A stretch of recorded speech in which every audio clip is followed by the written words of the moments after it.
Welcome to Hadley Presents. I'm your host, Ricky Enger, inviting you to sit back, relax, and enjoy a conversation with the experts. In this episode, we discuss strategies for successfully managing appointments with the eye doctor. And our guest is Judy Box. Welcome to the show, Judy. Good morning. So delighted to have you here. We've had discussions on this show from the perspective of various eye specialists, like what kinds of eye conditions they treat and what you might expect during an exam.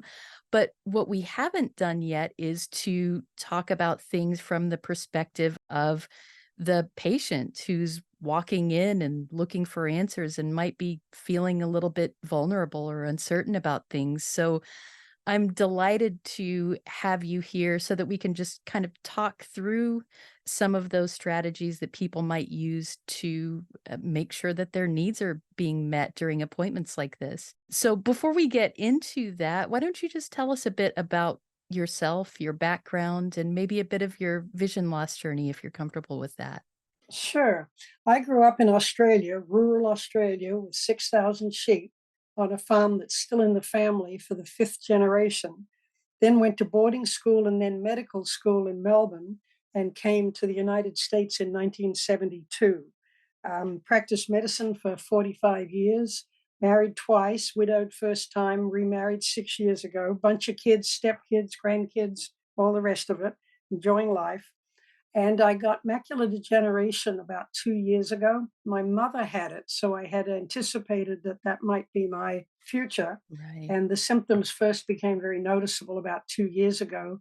A year later, it went into shots, and I've been getting shots in both eyes now every month for a little over a year. So there we go. Yeah, so like it or not, it sounds like you have had a number of experiences going to these eye appointments, whether it is maybe accompanying your mother to them and then certainly going yourself. So, as you are heading into an appointment like this, do you think it's a good idea to take someone with you, someone who could be an advocate, friend, family member, that kind of thing? Yes, yes, there is. But let me just phrase that a little bit. If you're going into an appointment with a doctor you know for a condition that's chronic and you already know what's going on, no, you don't Yeah. need to take someone with you. But a first appointment or something new, and particularly if you're feeling anxious about what the something new might be, yes, I really do recommend taking someone with you. And if you've got a family member or a friend who has a medical background, and speak some of the language the doctors are using, that's a huge help. Nurses are gold. If you have a daughter or a niece or a neighbor who's a nurse, I really suggest that one. And do you think people who come in with you, what purposes do they serve beyond just another set of ears? Are there other things that they can do during that appointment for you? Yes. In fact, I go with neighbors to doctors sometimes, and what I do is just keep quiet. And then if there's something I don't understand, I ask the doctor to explain it to me. And then I can help the patient afterwards if there's something they don't understand. But we don't need the accompanying person to be butting in and being difficult and asking lots of questions. I think the appointment belongs to the patient. But the second pair of ears is really helpful for clarifying things. And sometimes you'll notice that the person you're with didn't understand. You recognize the puzzled look on their face, or they leaned forward as though they didn't understand something. That would be a prompt for the accompanying person to ask a clarifying question too. Right, that makes sense. And it actually leads quite nicely into my next question, which is that sometimes these appointments are not very informative for whatever reason. Either the doctor is talking in a bunch of technical jargon that you don't get, or they're just saying very little and assuming a lot of knowledge on your part, or any number of things that can happen. How do you cope with feeling overwhelmed and having so many questions during an appointment like this? What are some strategies you can use? It's a bit different if it's a first appointment or if suddenly you've got something told to you that you weren't anticipating because you can't be ready for that. But let me talk more about what goes on perhaps the next appointment. I wanted to know, what does this diagnosis mean for me and what can we do about it? Mhm. Because all the jargon describing to me what's going on behind the eye and blah, blah, blah tends to be foreign to most people. And perhaps I'll stick with macular degeneration just as an example, Sure. but what I'm saying would apply to other people too. Well, the doctor I've got now was wonderful. He used language that I understood. And then when he got into the weeds, which is my language for he's getting into language I don't understand, he flipped to using common language. And I think it's important. There are times when he'll use a word and I'll say, I don't know that word. So he uses a different word. I think it's important to ask the doctor, I'm sorry, that's a word I don't understand. Right. There's nothing wrong with that. They can then rephrase what they're describing. Then the important stuff we need, particularly in vision loss, is what do I expect for the rest of my life? In my situation, he said, these shots should keep you with your vision the way it is now. I said, well, okay, I've adapted this far. I can live with that. Well, it turned out it didn't stay that way. It got much worse and then it got better and blah, blah, blah. But it's important to ask those questions because we have to plan a life. Just being told, well, you've got this problem and it's going to affect your eyes for the rest of your life doesn't tell you, am I going to be legally blind sometime? Should I learn now to use voiceover so that I'm ready for it? And in fact, at that point, you've never even heard of voiceover. And a huge problem in this industry is there's no rehab, there's no good support one on one for people new to vision loss. If I had a stroke, they'd have an occupational therapist in my house next week. But with vision loss, I'm cutting my fingers. My husband's promising to buy stock in Johnson and Johnson because we're going through so many band-aids. I can't see the screen on my iPhone. The doctors are no help with that. They really aren't. Hadley is way more help with that. And Hadley now has a peer to peer program that I recommend people new to vision loss try and get involved with. Doctors aren't going to be much help with that. Yeah, that's something incredibly common, unfortunately, that we hear is you walk into the doctor's office and they tell you what's going to happen or what they believe is going to happen and then wish you luck and send you on your way. Yeah. It's not so helpful. So it's, essential that people find not just what has happened, and understand the technical side of things, but then what do I do from a practical standpoint next? I have a couple of other little things on that too. When I go back to the doctor, I have questions. I write them down and try and organize them in a way that I'm not asking five different questions, three of which are much the same. Try and make it simple. Right. I pay attention to the pace. Some days I go to see my doctor and I can tell he's super, super busy. The waiting room is packed. So that's a day when I might postpone my question to the next appointment. And remember, I see him every 4 weeks. So if you see him once a year, it's a different story. Then the first thing I do when he comes in and says, good morning, I say, good morning. I have a couple of questions for you today because that lets him know to budget a little bit of time for my questions rather than losing it now in chit chat. Mhm. Now, sometimes he will just sit down, okay, let's have it. Other times he's numbing the eye and he's coming back for the shots a little later. I'll address that when I come back later. But giving him the warning that I want some time, I think is gold. Otherwise, you're at the end of an appointment. He's already got his brain on the next patient. Oh, and by the way, I want you to explain XYZ to me. That's not a good starter. Yeah. What about the other people in the office? So you might see a nurse or technician, and typically you might have a little more time with them than you do with the doctors. Where do they fit in? Are there things that they can do that maybe the doctor is not best suited for? That varies widely. In family practice, the nurse is gold. In my experience with the ophthalmology people, first I see a technician who asks for medication changes, asks, how's your vision going, checks the eye chart, and puts drops in the eyes and checks for glaucoma. She's a technician. She's not going to know the answer to most of my questions. By all means, you can ask, but don't expect a whole lot. The next person in the pipeline, for me anyway, is the fellow or the girl who takes pictures of the back of my eye. And sometimes when I've asked them questions, I get the answer, oh, you're going to have to go over that with the doctor. Just this last week, I asked a question, and the technician not only took time to explain it to me, but he showed me on the pictures. So in a way that I understood what was going on. But that's the first time I've ever had that experience. Then after that, the nurses come in and do the initial shots and some of the more significant eye drops. That's an opportunity to ask some questions. But because I have a good relationship with my doctor and we speak the same language now, I haven't asked many of those questions of the nurse. I asked the nurses more practical questions, and frankly, they don't know. They've never had a problem cutting their fingers because they can't see where their fingers are. So they Yeah, really have yeah. no clue, and they're embarrassed about that. And that's another time to recommend they tell people about Hadley. And I haven't found a nurse yet get permission from the administration to do that. That's the most frustrating part about all of this. Yes, indeed.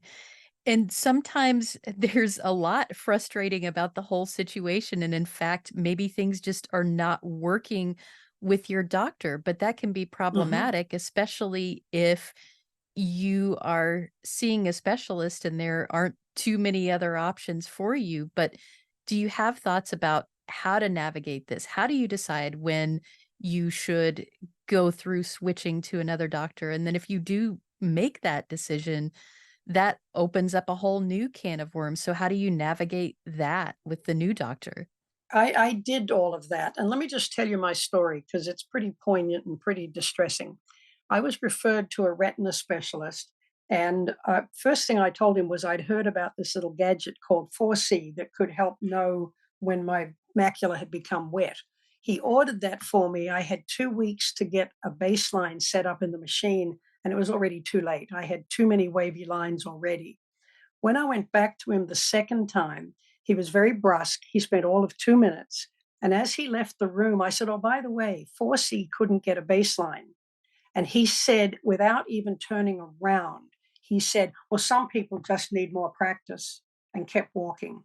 Wow. I won't use the words that went through my brain at that time, but I thought, you fill in the blank. You know, I thought this was important to me. You know, I'm worried about my eyes turning wet.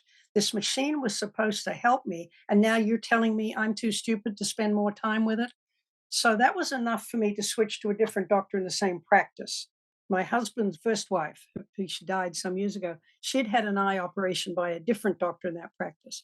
And that woman was no better. My left eye was barely any vision left in it at all. Meanwhile, they'd recommended shots in both eyes, and I didn't know why. And so I said to her, "Why are we doing shots in the left eye?" "Well, if you don't want shots in the left eye, you don't have to." I said, "No, I just want to know what the goal is doing shots in the left eye." "Well, I can tell you if this was my eye, I'd want shots in it." Now, that was only about the fourth round with this woman. So I decided, okay, I am done with this practice. And here's the important point here: this relationship with an ophthalmologist is the rest of my life. Mhm. And I need to be comfortable with whoever I'm going to see. So that's my story on why I switched. It so happened that a friend of mine was about to have a very dangerous eye operation with a doctor she'd been seeing for a long time, and she thought he walked on water. And her descriptions of his behavior and his relationship with her and all the rest of it were enough for me to figure I'll try with this guy. And he happens to be at Ohio State University. He's very good, and I'm very satisfied there. So that's my answer to that. Now, how do you go about finding a new one? The same way I did. Ask around if you know anybody. Ask your family doctor if your family doctor might know someone, or if you were referred by a general ophthalmologist to a specialist. Ask the general ophthalmologist or the nurse in the general ophthalmologist practice. Can you recommend somebody else? I'm not liking what I'm getting from the place you sent me to first. That there's no right way to do this. There's no guaranteed outcome because we're really talking about personalities. But those would be my suggestions. And what about when you go to that appointment with the new doctor? It can be tempting maybe to tell your entire history or to just tell a little bit and let them read the rest. What do you do? Yeah. No, I don't think it helps to go into a new doctor bad mouthing the last one. I went in and said he said something. In fact, I don't even know if he asked me why I was switching, but if he had, actually I did. I said I wasn't comfortable there, and he named the practice. So he must have had other people come to him who'd come from that practice. Now, over time, bit by bit, I've told him some of those stories just because they're relevant to a chit chat we're doing. But no, you don't gain much by bad mouthing the last guy. Besides, I mean, this is again a personality thing, and it may be you're the one who's difficult. Yes. So when you are looking for a specialist or you're looking for just a number of people who you can interact with, who can talk about the medical side and maybe some of the practical side, what do you think about teaching hospitals? There are certainly more people that you deal with in a teaching hospital. Is that a good or a bad thing? Neither. Teaching hospitals, the professors tend to be more up to date with the latest research. And if you're interested in getting into research protocols, you've got a quicker access to that.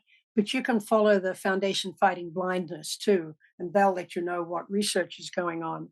Not a fan of having the latest treatment. I never prescribe the latest drug to my patients. I've never taken the latest drug. I leave it on the market for a while and see how it really shakes out. I do trust that the specialists you're seeing are staying up to date in their specialty. I don't expect a retina specialist to know anything about hemorrhoids, but I do expect them to know about the retina.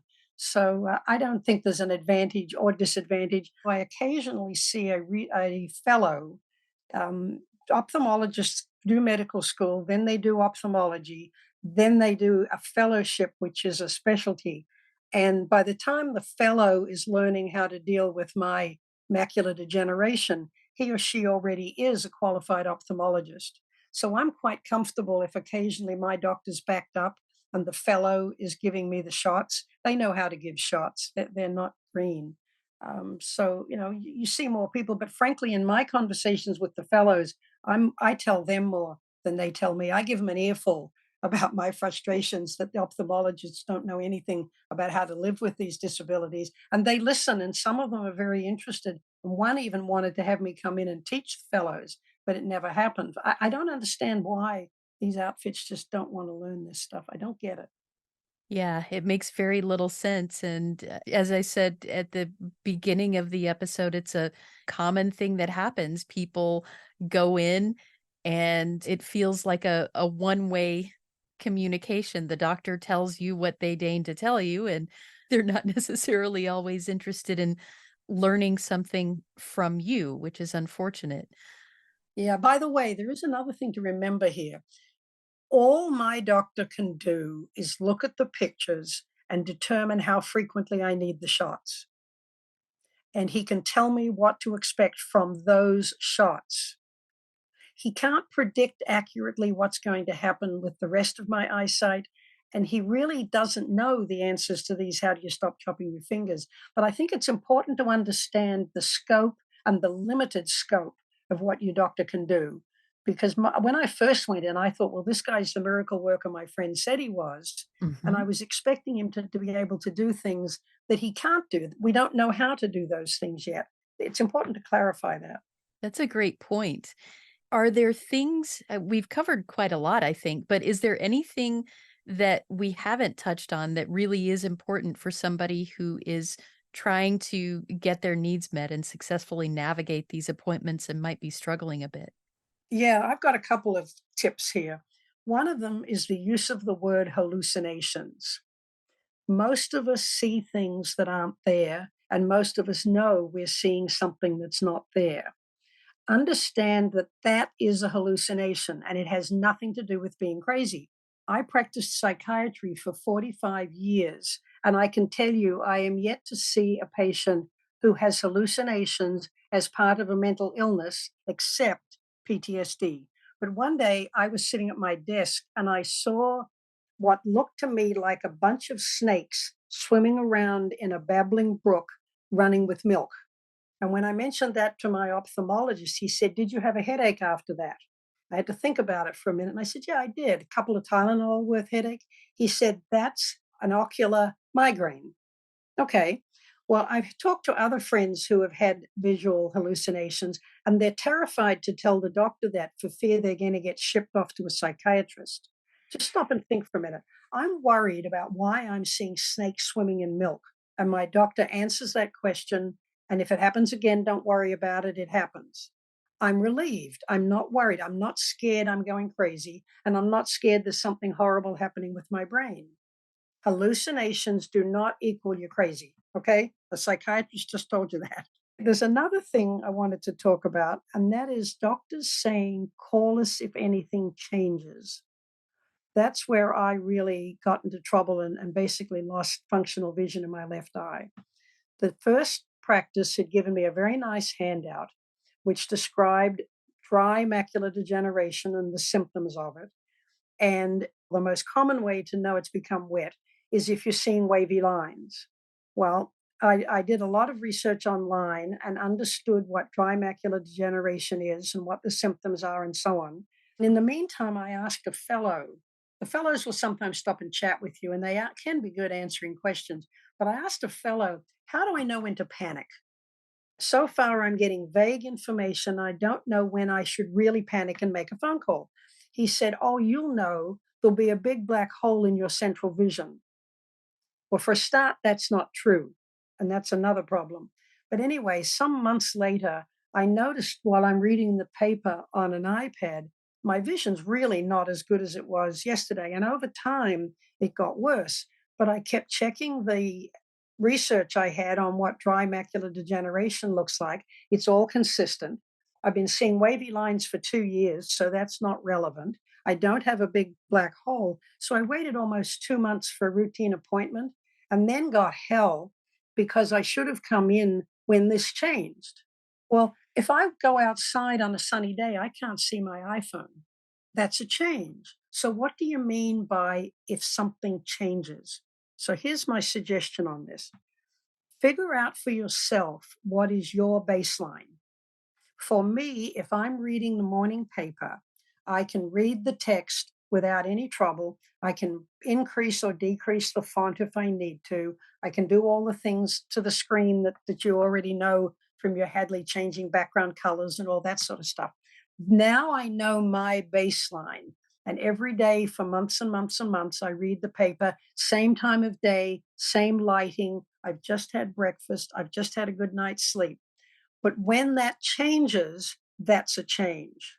So I'd encourage everybody listening to this to figure out what is normal for you in a stable setting and then pay attention to it. And if it changes, call. Missing that cost me my functional vision in my left eye. Absolutely, and I appreciate your description of not just finding a baseline, but how to do that. So, starting from Mhm. a point where your routine is consistent, you have a consistent thing that you pay attention to each day, and then you can figure out what's deviating from that. Right. If something has changed and you call in, say, my example, I have been able to read the paper every morning on my iPad, and today I can't. Right. That's the difference. Saying I can't read the iPad doesn't tell them anything. What's normal for you? Yes, that makes total sense. And, anything else you wanna add before we wrap things up? Ask your doctor, what do I do if I have an emergency? Where do I call? What about the weekends? Because if you don't know the answer to that question, you might have a problem on Friday and put it off till Monday. And that might be too late, yeah. Here's another example. I was sitting in the bathtub 20 years ago and realized with one eye closed, I couldn't see the faucet at the end of the bathtub. I waited till the next morning to call the ophthalmologist. And when I went to see her, she gave me all sorts of grief. It was a stroke, and it didn't matter that I'd waited till the next day. But she said that might have been a retinal detachment. And that would have been a big deal if you'd waited till the next morning. Right. So just being vigilant about those things and having an idea of what to do in an emergency. If something changes, I can't see the faucet with my left eye closed. That's a change. And by the way, when you're testing your eyes, check one eye at a time because with two eyes, you'll always see better than with one eye. Right. That makes total sense. All of this has been incredibly helpful, Judy. I know that people who are listening are experiencing some or all of this in their own doctor's appointments. And I think that just having some of these strategies to what to do when something happens, it helps to have something in your back pocket to say, well, if this happens, I know what I can do next. It just makes things easier for people. So this again has been very, very helpful. Thank you so much.